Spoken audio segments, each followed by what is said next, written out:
எல்லாரும் எப்படி இருக்கீங்க? இப்போ கார குழம்புக்கு நம்ம என்ன சைட் டிஷ் செய்யலான்னு பார்க்கலாம். அதுக்கு உருளைக்கிழங்கு புட்டு மாதிரி செய்யலாம். உருளைக்கிழங்கு துண்டு துண்டாக வெட்டி ஒரு 2 லிட்டர் குக்கரில் எடுத்து அதை போட்டுட்டு ஒரு 200 ml தண்ணி எடுத்து அதில் ஊற்றிடுங்க.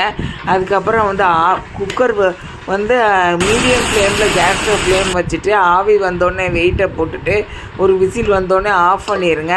இந்த கத்தியை வச்சு இந்த மாதிரி குத்தி பார்த்திங்கன்னா உள்ளே கத்தி இறங்கி வெந்திருக்கும்.